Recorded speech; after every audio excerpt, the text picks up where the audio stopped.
Okay, fine. When you have bafar tichuach, we're back to the kasha. There's nothing wrong with the charisha because you're getting this good soft dirt that you can have for kisui. Why should you be chayav for 8? You should only be chayav for 7. El Amar Vashi betina. It's like clay, which is not roy lekisui. Again, for the Gemara betina barzriyahu, but how can you plant in clay?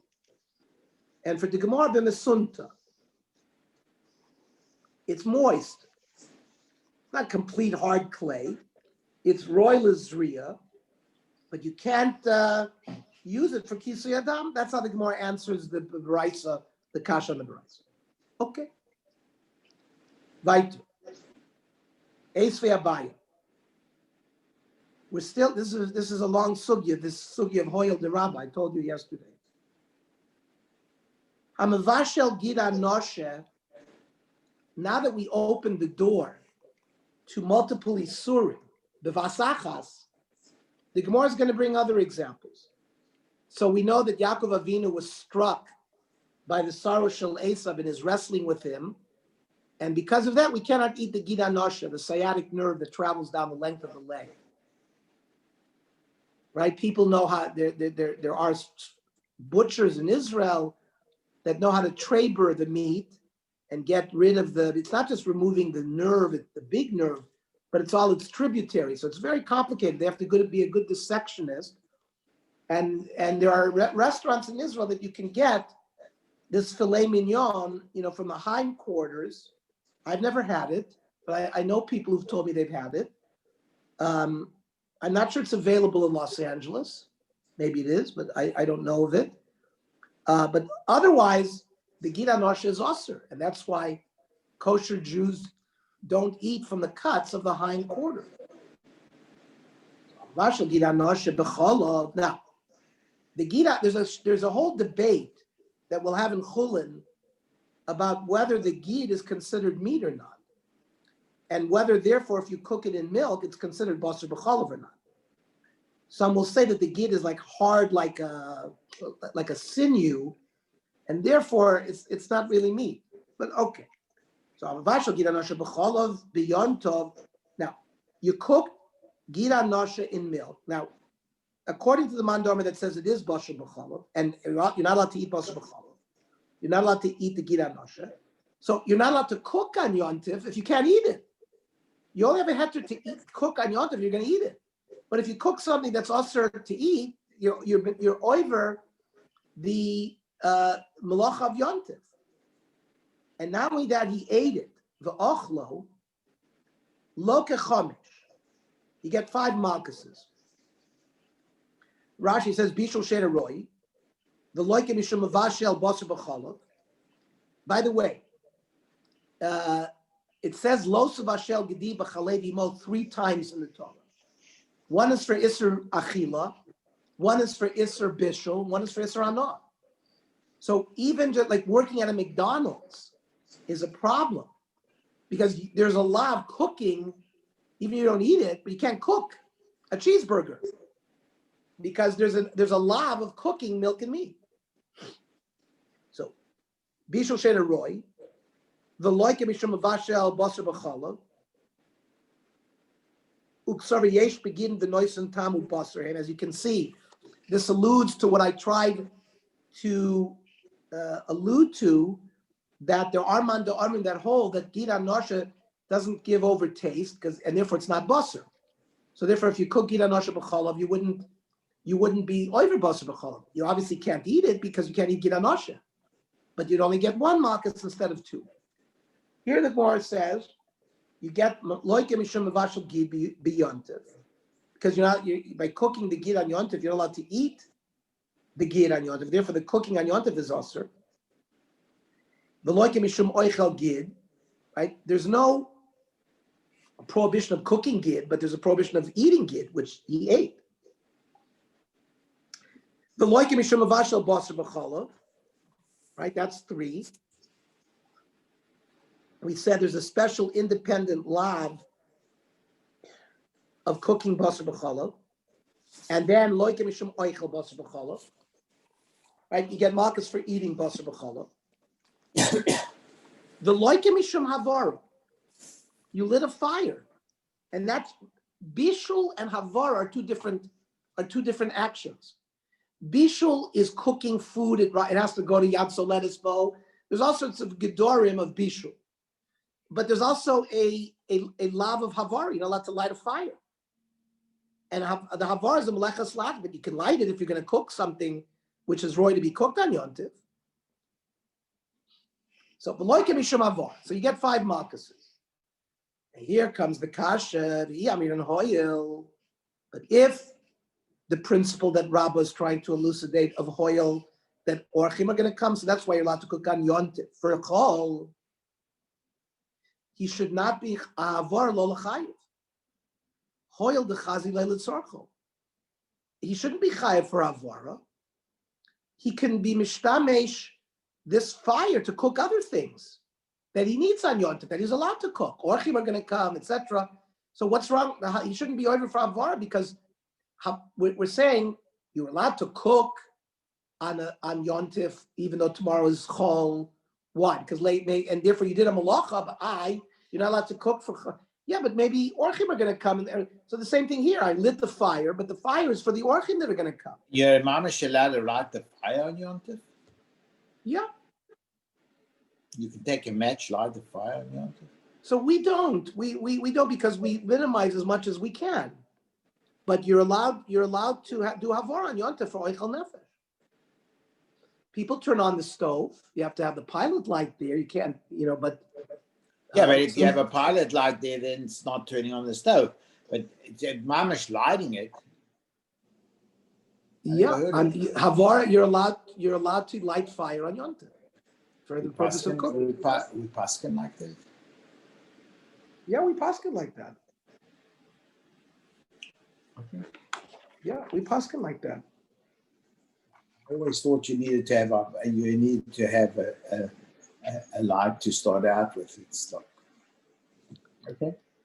I think to minimize, you attempt to minimize the chilul as best as you can. But if you are out, it's not a chilul. If you're allowed to have avara, what's the chilul? I don't understand. No, that's right. So if you're out in the desert on yontif, you're allowed to light a fire. You can rub 2 sticks together and start a fire.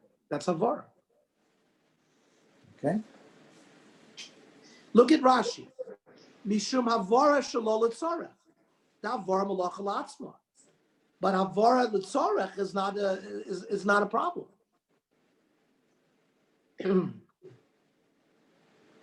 We'll see what the Tzorba says about. We don't have. We have to wait for Orach Chaim to come. By the way, I ordered for everybody.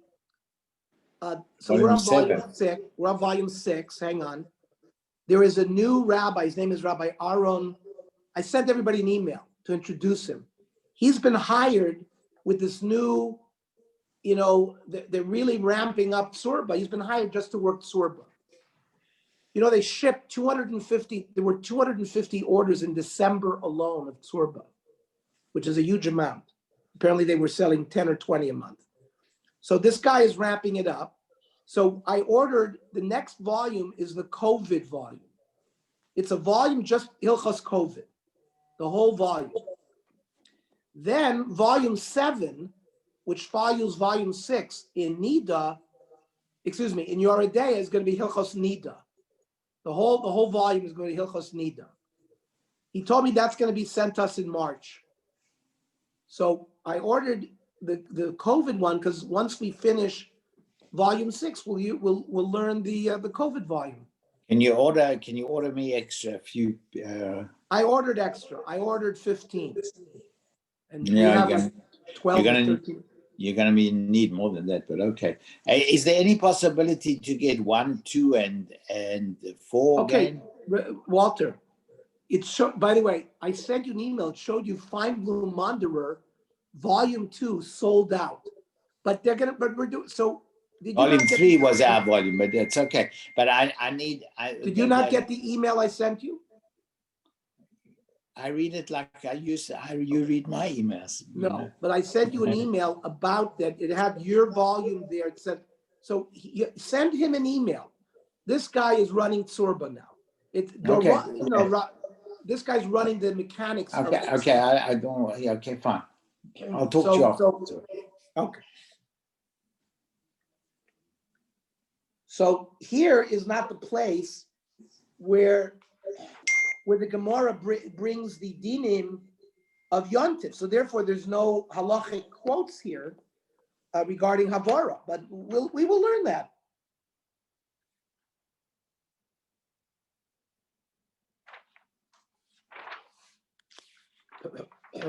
Okay. So the Gemara wants to say, if you hold Hoyel, you should not be chai for the Havara because you're allowed to light a fire for other purposes on Yontif. Hoyel dechazi le'litzorcho. It's needed. It's needed. So in fact, the Gemara accepts that. In a chanami, you could light the fire and use it for something else. So afik Havara, remove when you have the list of 5, remove burning, which is permitted. The Gira Nasha came from an animal that was not shechted properly, and therefore it's a nevela. It was shot with a bow and arrow, and therefore when you eat the Gira Nasha, you're also being over the lav of nevela. Freit the Gemara Vatani Rab Chia. Yeah, but on this concept, Rab Chia has a statement. Loikin shtayim ala chilaso, v'shalosh al bishulo. This Abaya, when he brought him, Vashel Gira Nosha, the Cholov Biyonta v'ochlo, Loke Chomesh, Rab Chia had a Masora that you got 2 malchuses for the eating and 3 of them on the bishul. So that fits the way we were learning because you cook the gid on Yonta for no purpose. You cook the basar b'cholov, and you did the havar. So that fulfills 3 on cooking and 2 on eating, because you ate the gid and you ate the basar b'cholov. But now you're going to throw in here gid anosha shel nevela. It should say sholosh alachilasum aboile. It would be 2 for cooking and 3 for eating.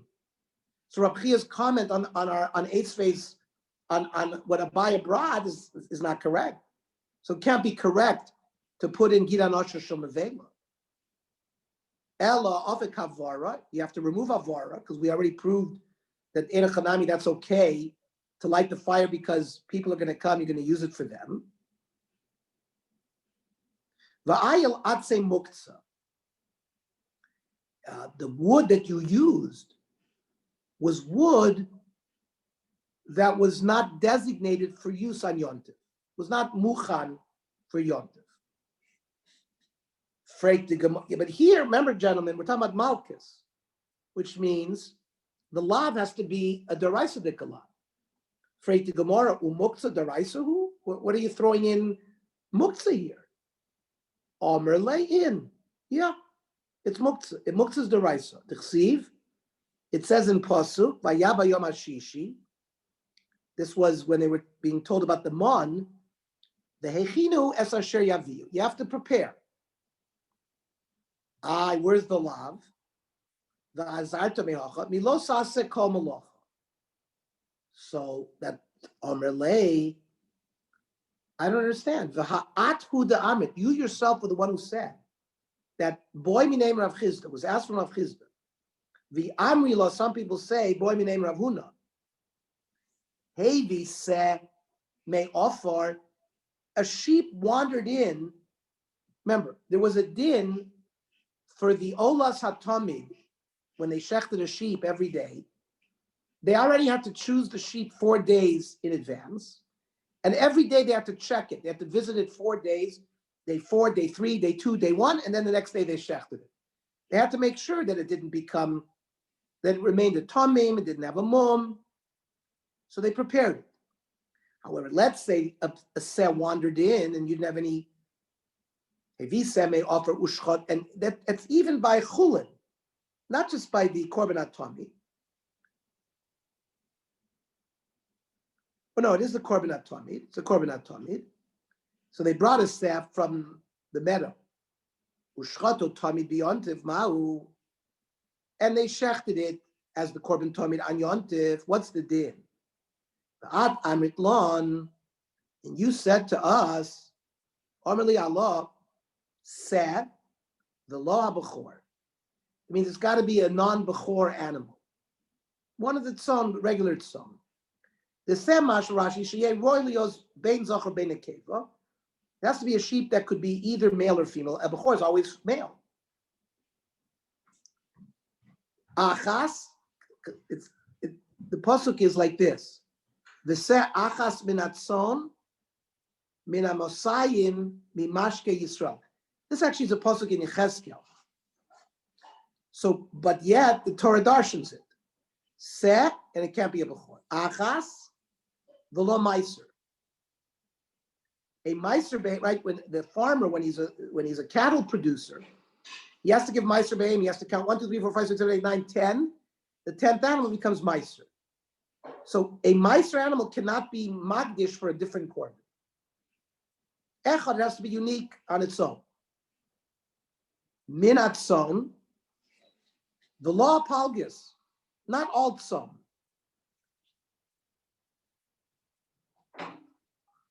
What's a palgis? A palgis is a sheep that's more than a year old. The keves that was used for the tamid had to be 1 year or younger.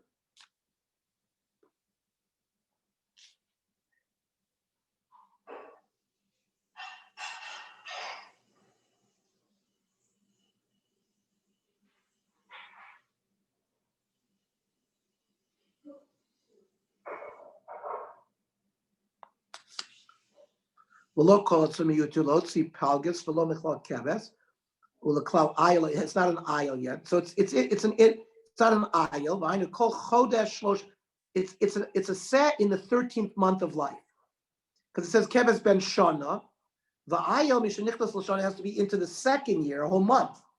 So this palgus is a 13-month-old thing, so you can't use it. So we still don't have our we have not. We're trying to deflect this concept that muktzah is not deraisa. He's bringing us proof. How can you say muktzah is deraisa? I'll show you muktzah is not deraisa.